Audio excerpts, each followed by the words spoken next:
Assalamualaikum warahmatullahi wabarakatuh. Waalaikumsalam warahmatullahi wabarakatuh. Saudara-saudara sekalian, selamat berjumpa dengan kami podcast SMP Negeri 1 Karangdadap, Kabupaten Pekalongan. Tema podcast hari ini adalah tentang penerimaan peserta didik baru tahun 2021-2022. Saudara sekalian, sebagaimana kita ketahui bahwa sudah setahun lebih kita hidup dalam masa yang kurang mengenakan, pada masa pandemi, sementara kita tetap harus melaksanakan kegiatan yang tidak bisa kita hindari dari mengumpulkan massa. Nah, ini nanti yang perlu saya konfirmasi kepada para panitia, kan protokol kesehatan harus tetap kita jalankan. Nanti tekniknya bagaimana itu nanti perlu kita kupas bersama panitia yang saat ini hadir bersama kita, yaitu yang pertama ada di sebelah kanan saya Pak Iwan Rusmianto selaku ketua. Ya. Kemudian di sebelah kiri saya ada Pak Hengki Susanto, Wakil Ketua Panitia PPDB tahun 2021-2022. Oke, kita langsung saja ke materi pembahasan. Langsung saya tanya kepada Pak Ketua, Pak Iwan. Ya. Kira-kira gambarannya nanti akan seperti apa PPDB tahun ini?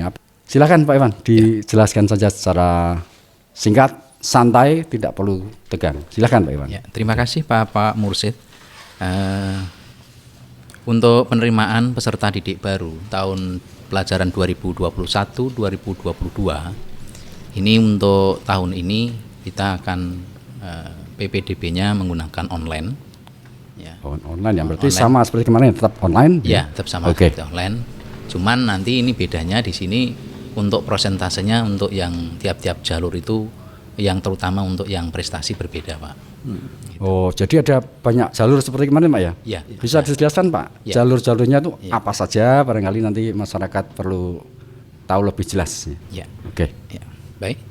Untuk jalur pendaftaran ini ada 4 macam. Yang pertama untuk jalur zonasi. Ini berdasarkan kedekatan jarak antara tempat tinggal dengan sekolah.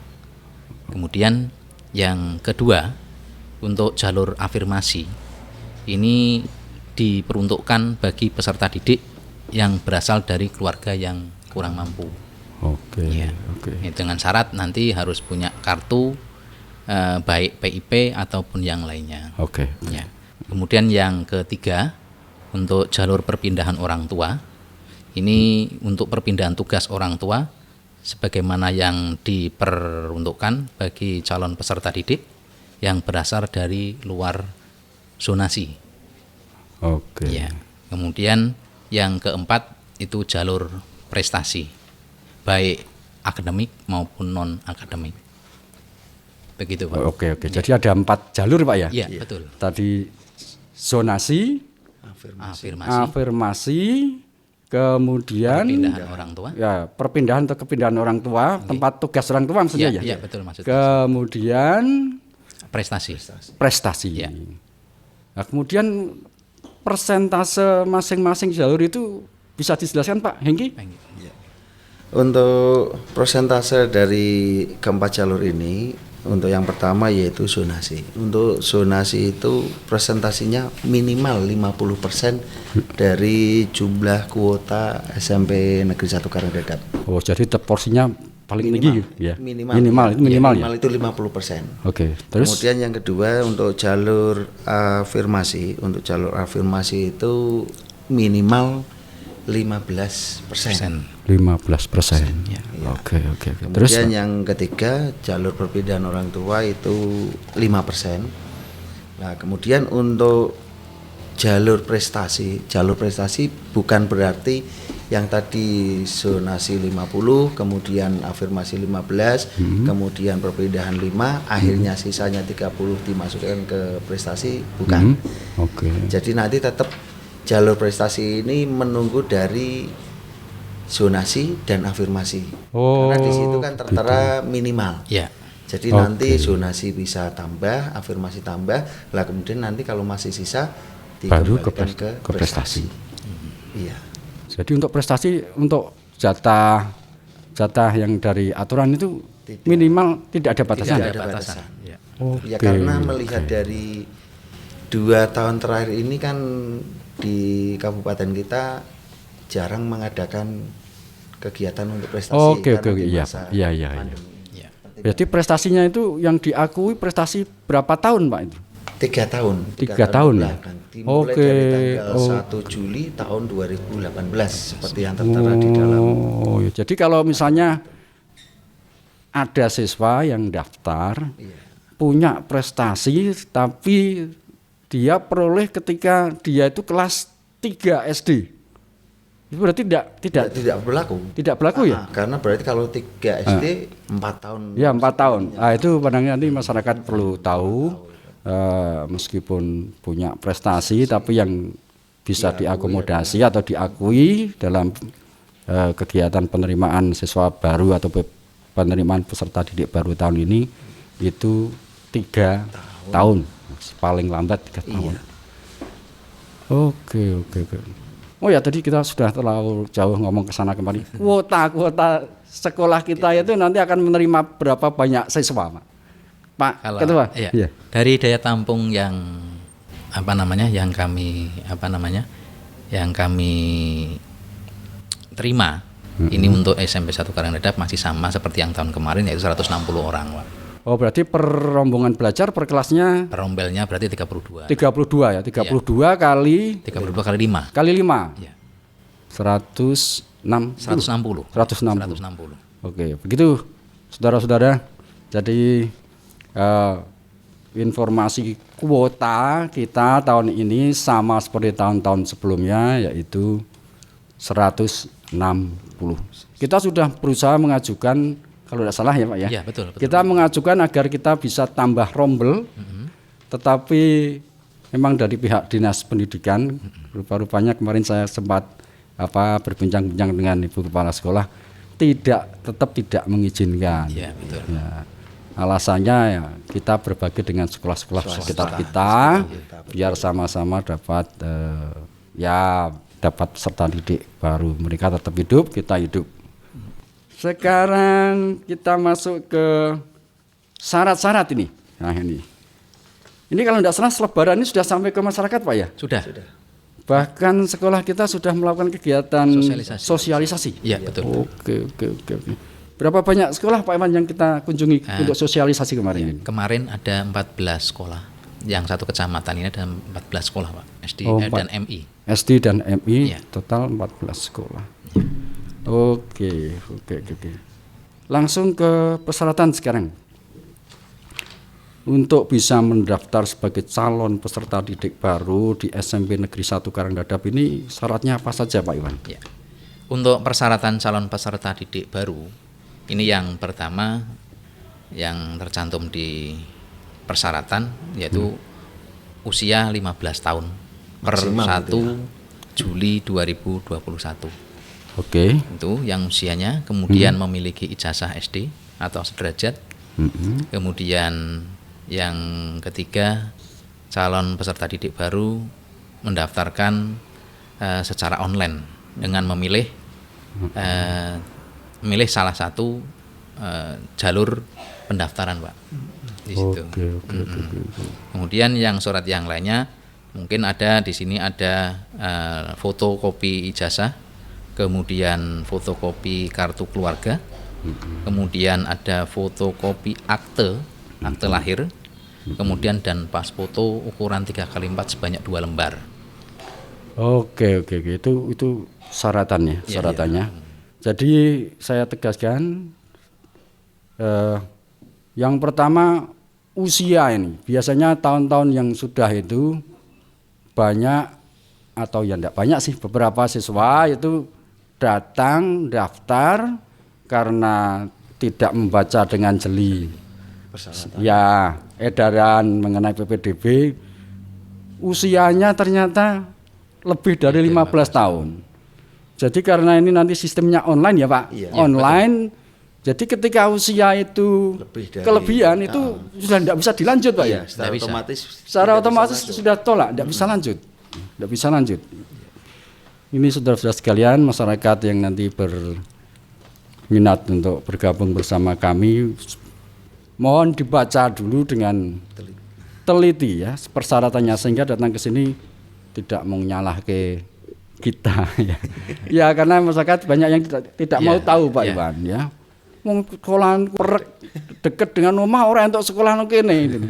Nah, ini pihak sekolah kan kita hanya hanya melaksanakan aturannya seperti itu gitu. Kami memfasilitasi saja sebenarnya Pak dari pendaftar itu kan memfasilitasi. Sebenarnya itu bisa daftar sendiri dari rumah. Oh ya ini teknik pendaftaran ya. Ya begitu. Oh ya ini. Ya sebenarnya pendaftaran ini online atau PPDB online itu siswa sendiri itu yang daftar dari rumah mestinya ya. Iya begitu. Harapannya memang seperti itu. Waktu daftarnya tidak boleh datang ke sini. Iya. Hanya nanti waktu verifikasi mereka perlu Mengumpulkan berkas. ya mengumpulkan berkas untuk diverifikasi oleh panitia gitu ya. Begitu. Oke. Jadi memang harapannya dari Dinas Pendidikan itu karena saat ini kan masih masa pandemi COVID-19. Oke. Nah, harapannya itu calon peserta didik ini mendaftarkan sendiri secara online. Oke. Tapi Pak, nih saya sanksi. Ya, di sekolah kita yang notabene berada di lingkungan Nyuwun Sewu kota ya tidak, desa ya tidak.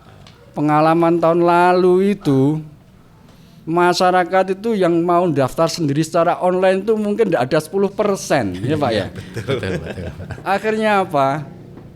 Ya, akhirnya panitia ya super payah Nyuwun Sewu ini. Jadi kerjanya malah ribet 2 kali lipat seperti kalau PPDB offline. Ya tapi tidak apa-apa. Ini barangkali langkah awal karena kita mau tidak bisa menghindar dari era digital.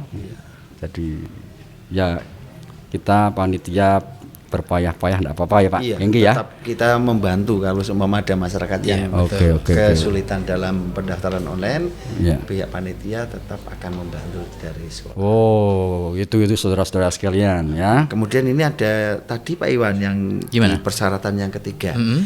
Di sini untuk tahun pelajaran 2021-2022 ini untuk calon peserta didik yang mendaftar untuk PPDB itu diwajibkan memilih 2 sekolahan. Ini wajib. Jadi bukan pilihan 1-2 itu bukan, tapi wajib mengisi 2 pilihan sekolah. Jadi kalau seumpama pilihan pertama SMP Negeri 1 Karangdadap, maka calon siswa ini harus memilih 1 lagi sekolah yang lain. Kalau kemarin seperti itu enggak ya? Kalau kemarin tidak diwajibkan. Tidak diwajibkan Pak. Yang pilihan kedua tidak diwajibkan ya? Tapi untuk tahun ini wajib memilih minimal 2, maksimalnya 3. Karena apa? Kemarin disampaikan pada saat rapat panitia se-kabupaten itu Pak Iwan. Di sana disampaikan oleh Dinas Pendidikan bahwa untuk lulusan SD dengan kuota yang diterima SMP itu ternyata lebih banyak kuota yang diterima SMP. Karena jumlah siswa SD itu lebih sedikit. Makanya kalau seumpama tidak ada pilihan kedua, kasihan sekolahan yang yang peminatnya sedikit. Makanya diarahkan oleh dinas, calon peserta ini wajib memilih 2 sekolahan. Jadi tidak 1 yang 2-3 itu pilihan tambahan tidak, tapi wajib minimal 2. Oke itu. Diperhatikan ya saudara sekalian.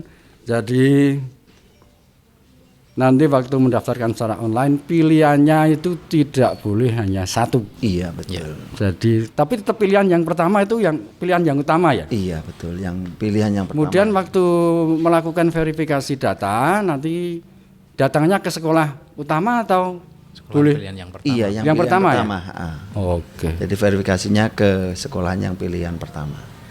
Oke, jadi langkah pertama untuk mendaftar, siswa mendaftar secara online Ya. dengan membuka situs tertentu, nanti biar dijelaskan Ya. situsnya apa. Kemudian setelah mendaftar itu ada cara-cara lain enggak, Pak? Kelihatannya kan untuk bukti mereka sudah mendaftar secara online itu kan siswa harus menunjukkan sesuatu ya? Ya, betul. Ya. Kalau tidak salah apa formulir atau apa ya? Formulir pendaftaran. Oke, silakan online. dijelaskan Ya. Pak Iman. Ya, terima kasih Pak Mursid. Untuk pendaftaran untuk PPDB ini dilakukan secara online melalui website dindikbud.kabupaten.pekalongankap.go.id Oke. /PPDB. Itu alamatnya di depan sudah ada Pak ya? Di semua sekolah SD sudah ada semua, kemudian di depan juga sudah ada Pak. Oke, di depan sekolah sudah ada apa itu Pak? Baleho besar. Ya. Di mana kita harus mendaftar. Lanjut Pak Iman. Ya. Kemudian setelah melalui website yang sudah disediakan, ini setiap anak untuk wajib mendaftarkan sesuai dengan data yang dia punya. Kemudian selanjutnya dicetak. Setelah itu nanti diverifikasi ke sekolah pilihan yang pertama. Oke. Kemudian Saya tambah sebentar Pak. oh ya. Ya, untuk pada saat verifikasi ini diharapkan anak untuk datang sekaligus untuk membawa berkas yang tadi untuk persyaratan Pak. Oh, ada fotokopi apa tadi ya? Yang Ijazah fotokopi dan macam-macam ijazah, tadi ya. macam-macam itu tadi. Oke. Kemudian untuk yang siswa yang putra ini menggunakan stop map warna merah dan yang putri pakai yang warna biru. Stop mapnya. Putri Biru, putra stop merah. map biru, putra Merah. merah. Ya. Oke, kembali ke tadi Pak ya, yang masalah Ya. apa zonasi ya, ke masalah zonasi. Itu penghitungan jaraknya itu gimana Pak Engki itu? Penghitungan jaraknya apa dikira-kira atau lewat jalan mereka berangkat sekolah, kalau dari rumahnya ke sini kan lewat jalannya ada yang muter. Atau bagaimana itu Pak? Jelaskan Pak. Jadi untuk penghitungan jarak ketika calon siswa ini masuk ke tadi website itu, Ya. nanti kan siswa di langkah yang keberapa itu pasti akan menemui yang namanya Mapping. mapping. Ya, ya. Nah, Oke. Itu nanti ketika siswa sudah memasukkan alamat Ya. tempat tinggalnya, Hah? kemudian tadi pilihan pertama untuk pendaftaran itu sebagai contoh SMP Negeri 1 Karangdedap, maka secara otomatis nanti mapping ini akan muncul. Oke. Jadi secara terus? otomatis akan muncul lah. Kemudian nanti siswa tinggal di apa ya? Itu Menentukan istilahnya titik. menentukan koordinat dari rumahnya. Jadi titik rumahnya di mana itu ya? Jadi itu nanti ketika dibuka maka peta ini akan muncul. Lah siswa ini bisa menggeser titik lokasi koordinat rumahnya apabila kok ternyata tidak sesuai. Jadi nanti kalau sudah digeser, sudah benar-benar sesuai dengan tempat tinggal yang didiami ini, maka nanti bisa langsung disimpan untuk titik koordinat itu. Oke, lah misalnya Pak, nih, karena rumah saya agak jauh misalnya, Iya. rumah saya kasih titik yang dekat itu, nanti ketahuan tidak Pak itu? Nah itu secara otomatis nanti pasti akan ketahuan Pak. Waktu diverifikasi Pak ya? Diverifikasi. Makanya. Waktu diverifikasi Oke. itu akan ketahuan, dan juga nanti kalau seumpama ada yang mencoba seperti itu, di syarat pendaftaran ini ada surat pernyataan. Oh. Ada surat pernyataan yang ditempeli dengan materai dan ditandatangani oleh pendaftar tersebut atau mungkin orang tuanya. Itu apabila data yang diberikan itu tidak sesuai, maka bisa didiskualifikasi bisa ya? didiskualifikasi melalui surat pernyataan tersebut. Jadi alangkah baiknya ketika menentukan titik koordinasi tempat tinggalnya itu ya benar-benar sesuai dengan tempat tinggalnya. Oke. Begitu saudara sekalian, jadi hati-hati waktu narik titik koordinat alamat rumah ya? Alamat Ya, rumah, iya betul. Oke. Alamat rumah. Oke. Kemudian alamatnya itu kan bukan sekedar sekarang tinggal di mana ya, tapi ada dasarnya itu kalau tidak salah kakak ya Pak ya? Iya betul. Kakak, Jadi betul. alamat rumahnya itu alamat kakak. Alamat kakak. Sementara di pengalaman yang lalu ada kakaknya itu ternyata orang tuanya tinggalnya di Jakarta.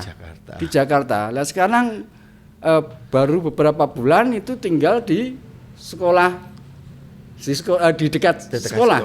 Iya. Berarti ya itu gimana itu Pak? Kalau itu untuk penentuan dari tempat tinggal ini yang berdasarkan kakak itu, kakak dilihat minimal 1 tahun untuk penerbitan kakak tersebut. Oh penerbitan. Jadi kalau seumpama seperti yang tadi Pak Mursyid contohkan itu, kalau seumpama kok kakak itu orang tuanya berdomisili di Jakarta, kakak sana, kemudian kok pindah kurang 6 bulan dari pendaftaran PPDB online, kurang dari 1 tahun Pak ya? Kurang 1 tahun, maka itu tidak berlaku. Tidak itu berlaku. harus minimal 1 tahun. Oke, itu tugas panitia, nanti harus hati-hati ya. Iya, harus. Pak, selalu saja yang seperti itu terjadi Pak. Iya, betul. Jadi terjadi, merasa rumahnya dekat sini, ya ternyata setelah dicek kakaknya alamatnya Jakarta. Yang seperti itu ya sebaiknya tidak usah memaksakan diri untuk mendaftarkan Pak ya. Iya, Ya, tapi masih ada itu Pak Mursyid, masih ada kemarin dari pas rapat panitia PPDB sekabupaten itu ada yang menanyakan seperti itu. Jadi orang tua ini mungkin merasa belum mau merubah kakaknya karena masih nyaman kakaknya Jakarta, tapi si anak ini memang benar-benar dia sekolah di dekat SMP yang dituju, itu kalau seumpama sudah lebih dari 1 tahun itu bisa. Oh, jadi gitulah. Lah itu untuk membuktikannya bagaimana itu dengan Domisili. surat keterangan domisili dari desa. Oke. Jadi kalau ada terjadi seperti itu, kakaknya luar kota, tapi anak tersebut memang benar-benar sebagai contoh dekat dengan sekolah kita kan itu SD Pagumungan Mas. Ya, betul. Anak itu dari kelas 5 dia memang sekolah di sana. Ya. Mungkin ikut simbahnya. Kemudian pada saat lulus kelas 6, kakak kan masih ikut orang tua yang di Jakarta. Ya. Lah itu bisa dibuktikan dengan surat keterangan Domisili dari desa. Dari desa atau kelurahan ya. Desa atau kelurahan. Oke. Seperti itu ya, tapi tadi ya ternyata ada ada kelonggaran lagi, ada kelonggaran lagi seperti yang dijelaskan oleh Pak Wakil Ketua Panitia tadi Pak Hengki. Oke, selanjutnya ya. Nah, ini saya tanya strategi kalau terjadi misalnya seperti tahun kemarin para pendaftar itu yang mendaftarkan secara online sendiri itu sedikit. Apa saja strategi kita, apa yang sudah kita siapkan, nanti bagaimana? Silahkan dijelaskan Pak Iwan. Ya, terima kasih Pak Mursyid. Kami sudah merencanakan untuk persiapan untuk anak yang tidak bisa mendaftar sendiri, ya, atau mandiri di rumah maupun di sekolah. Ini biasanya yang kejadian yang lalu itu memang ada yang anak online sendiri, ada yang bentuknya kolektif Pak. Oh iya. Ya, kalau yang kolektif itu biasanya melalui sekolah SD atau MI-nya masing-masing dibantu oleh bapak ibu gurunya. Oh.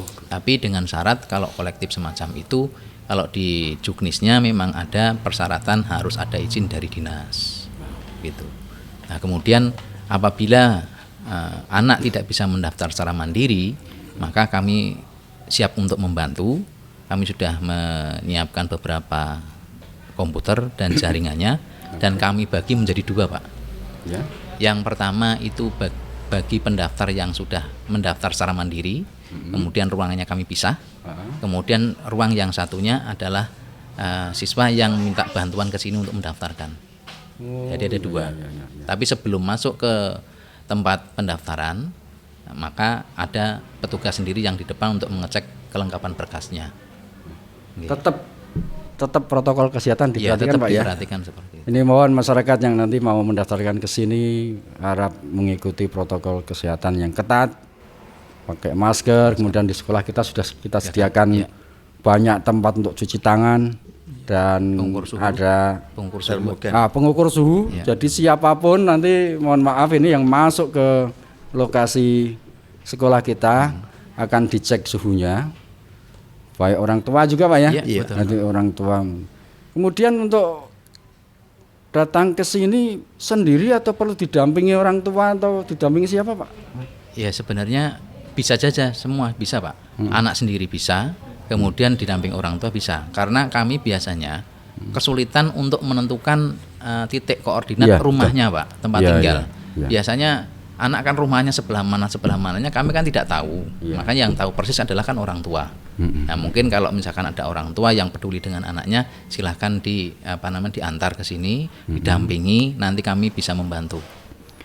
Iya ya, saya kira tetap perlu saya kira Pak ya. Iya. Jadi sebaiknya orang tua ikut datang mendampingi sebab anak lulusan SD itu mohon maaf, iya, ketika disuruh buka, oke mereka pegangannya HP, memang sudah. Tapi ketika dihadapkan pada Google Map itu bingung rumah ini bingung. Iya betul. Ya, maka perlu ada yang bantu ya. Kemudian ada juga strategi biasanya Pak ya, guru dari sekolah itu guru SD-nya itu membantu datang ya. Nah, itu bisa juga mewakili orang tua Pak ya. Iya. Tapi harus bisa mendampingi anaknya untuk menentukan Saat niatnya, Pak. menentukan Iya, jarak. itu. Maksudnya Oh. kami tidak bisa menentukan itu. Ditinggal toh oleh- Enggak bisa, nggak bisa Pak. ya? Nggak bisa, Pak. Oke. Jadi ini mohon perhatian pada Bapak Ibu yang dimintai tolong oleh orang tua siswa lulusan SD yang mau daftar ke SMP Karangdadap. Mohon pendampingannya itu sampai selesai Pak Iya, ya. betul.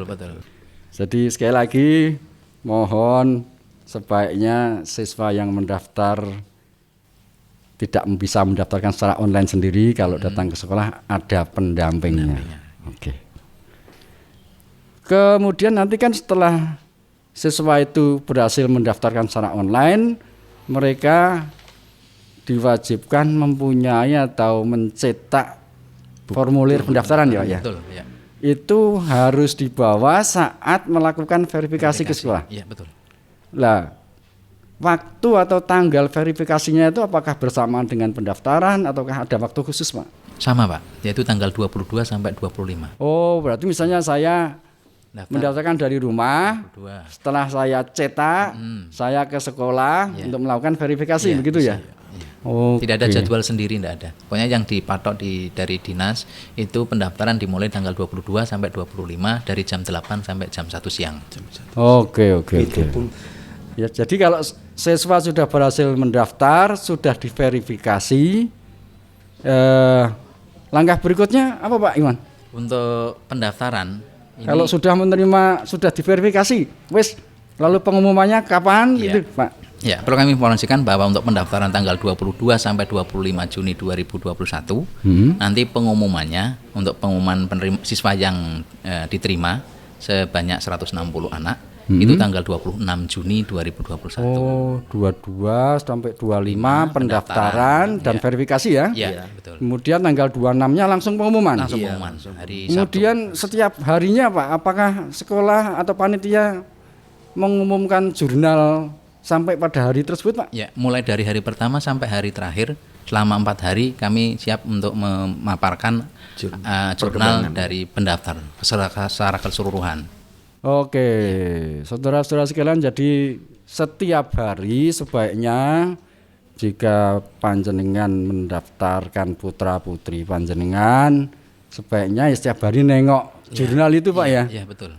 Nengok jurnal. Setelah jam 1 tapi Pak itu, Pak. Ya, jurnal akan dipasang setelah selesai waktu pendaftaran ya. Iya, betul. Jadi setelah jam 1. Iya.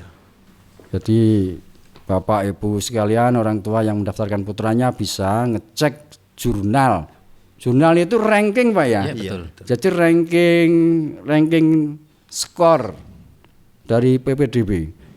Apabila ternyata Pak misal ya, di hari terakhir misal itu anak saya ada di bawah 160, misalnya 169. Langkah apa yang harus saya ambil Pak? Ya, untuk segera dari berkas itu untuk segera diambil, Pak. Oh, berarti menarik berkas ya? Iya, menarik berkas. Menarik berkas bisa, kemudian nanti lihat ke pilihan yang kedua yang tadi itu Oh, Pak iya, Iwan. betul. Yang wajib memilih 2 sekolahan tersebut Pak Mursid. Jadi secara otomatis kalau yang pilihan pertama itu sudah tidak masuk kuota, maka berkas itu akan pindah. dalam arti ranking itu akan masuk ke sekolahan pilihan yang kedua. Jadi nanti juga bisa melihat ke pilihan yang kedua kira-kira masuk apa tidak. Oke. Jadi untuk melihat pengumuman kalau di pilihan pertama tidak masuk, berarti mereka wajib melihat ke pilihan yang kedua. Ke sekolah pilihan kedua ya. Iya, betul. Oke. Ya kalau di pilihan kedua juga tidak berhasil, ya mungkin bisa pilih sekolah yang lain. Ya, ya. betul. Yang pasti penentuan ranking itu bukan dari panitia di sini Pak ya. Ya, betul. Tapi dari sistemnya. Dari sistem. Ini kemarin ketika pengalaman saya juga ikut menjadi panitia Pak, yaitu orang tua itu tidak mau tahu seperti itu, tidak mau tahu bahwa anakku orang si Tomo itu priye, kakangane sekolah kene, Mbak Ayune sekolah kene. Sistemnya sudah beda. Ya karena kita terikat oleh aturan Pak. Iya, Ya. betul. Kita hanya mematuhi aturan dan penentuan ranking 1 sampai 60 itu yang menentukan sistem yang mengendalikan bukan panitia sini ya. Tapi yang mengendalikan dari dinas ya, dari dinas yang ada dinas kabupaten di Kajen. Jadi kalau nanti terjadi ada protes, baiknya protesnya jangan ke sini. Ya, kita juga tidak tahu. Kita hanya input saja memverifikasi bahwa data si pendaftar benar. Iya, betul. Ya. Berikutnya itu oleh sistem yang dikendalikan dari kabupaten. Oke, masih ada lagi Pak yang perlu disampaikan Pak sebelum kita tutup Pak. Oh ya, untuk tadi ada sedikit yang belum saya sampaikan untuk prestasi Pak.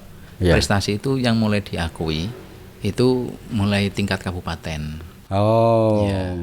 Itu baik beregu maupun perseorangan, kemudian baik akademik maupun non akademik.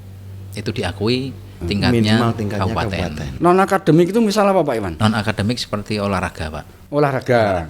Ini untuk yang yang di SD itu kan ada semacam porseni Pak. Itu ada porseni, kemudian ada MTQ, kemudian ada lagi untuk olimpiade olahraga tingkat SD. Itu ada juga yang sepak bola itu Pak ya? Iya, itu ada. Itu sifatnya bergu kalau itu. Ya itu yang di non akademiknya. Oke. Lah kalau misalnya saya ikutnya tim Pak, misalnya sepak bola itu. Apa bisa diikutkan Pak apabila tim saya itu menang atau juara kabupaten, juara 3 misalnya? Selama itu bisa menunjukkan piagam yang tingkatnya kabupaten dan itu harus ada tanda tangan atau surat dari Dinpora Pak. Tingkat kabupaten itu bisa diakui Pak. Jadi piagamnya perlu dilegalisir Pak? Iya betul. Iya betul. Oh, perlu disahkan ya? Iya. Jadi datangnya ke sini waktu pendaftaran itu membawa fotokopi yang sudah dilegalisir oleh Dinpora. Ya. Dinpora apa Pak? Iya betul istilahnya. Ya. Dan membawa aslinya Pak ya? Iya betul, menunjukkan yang aslinya. Menunjukkan aslinya ya? Iya. Oke, ada lagi Pak yang lain Pak? Udah semua Pak itu. Untuk Pak Enggi mungkin? Pak Enggi, kalau ada yang perlu ditambah Pak Enggi? Untuk tadi kan sudah disampaikan bahwa tanggal 26 itu pengumuman. Ya. Nah, nanti begitu diumumkan dan siswa tersebut ternyata diterima, maka nanti wajib melakukan daftar ulang. Waktunya Pak? Itu tanggal 29 dan 30 Juni. 29 30 bagi siswa calon peserta didik yang dinyatakan lulus atau diterima wajib melakukan daftar ulang pada tanggal 29 dan 30 Juni. Kalau tidak melakukan daftar ulang di tanggal itu, maka dinyatakan gugur atau mengundurkan diri. Betul. Ini perlu ditegaskan ini Pak. Jangan sampai lupa. Lihat pengumuman diterima, tapi kalau lupa daftar ulang kan eman-eman. Oke. Jadi mohon perhatian ini. Kalau siswa sudah atau calon siswa sudah dinyatakan diterima, wajib melakukan daftar ulang pada tanggal 29 atau tanggal 30 Juni. Kemudian syarat untuk mendaftar ulang itu apa mawon Pak? Apa saja Pak? Membawa bukti pendaftaran ya? Bukti pendaftaran. yang sudah diverifikasi yang tadi itu Pak. Pendaftarannya tidak bayar Pak ya? Tidak Pendaftaran sama tidak sekali. bayar sama. Ini yang juga perlu diketahui bahwa kita tidak memungut biaya pendaftaran Ya. peserta didik baru sama sekali. Ya, itu perlu ditegaskan tuh Pak. Semua ini bayar. Nah, kemarin ada juga protes kon apa ki? Kon bayar map Pak katanya. Oh maaf, stop maaf. Lah map itu kan memang kewajiban si pihak pendaftar ya. Iya, Kemarin betul. ya karena mereka lupa, sekolah kan ada koperasi ya. Lewat koperasi. Nah, jadi untuk map kalau kelupaan bawa biasanya di koperasi SMP, koperasi siswa ya. Siswa itu bisa beli di sana. Itu membeli map bukan biaya pendaftaran. Termasuk yang materai itu juga kami dari koperasi sudah antisipasi untuk menyediakan siapa tahu nanti ada orang tua atau calon siswa yang tidak membawa dari rumah. Oke. Nah, karena di surat pernyataan itu kan ada materai. Ada materai yang harus disertakan. Berapa Pak materainya? Itu materai yang 10.000 Pak. Materai 10.000. Iya. Jadi sekali lagi ini pada surat pernyataan itu wajib diberi materai senilai 10.000. Itu mohon disiapkan. Tetapi kalau kelupaan atau kesulitan mencari, pihak koperasi siswa menyediakan. Sudah cukup Pak? Ya. Cukup ya? Iya. Demikian saudara sekalian, masyarakat atau siapa saja yang membutuhkan informasi mengenai penerimaan peserta didik baru SMP Negeri 1 Karangledap tahun 2021-2022. Tadi sudah kita ikuti bersama penjelasan dari pihak panitia yang dalam hal ini ada Pak Ketua Panitia, Pak Iwan, dan Pak Wakil Ketua, Pak Hengki. Apabila masih ada yang perlu ditanyakan, monggo silahkan datang ke sekolah Pak ya. Iya. Panitia siap melayani Bapak Ibu sekalian, adik-adik sekalian yang mau bergabung bersama kami ya. Yang pasti kami sangat mengharapkan partisipasi Anda sekalian ya. Sekolah kita SMP Negeri 1 Karangledap siap membantu dan memfasilitasi, dan nanti ketika sudah menjadi anggota keluarga besar SMP 1 Karangledap, kita siap berjuang untuk mendidik, untuk kemajuan anak kita sebagai generasi penerus kami yang sudah tua. Demikian podcast kita hari ini. Sampai berjumpa di kesempatan yang lain.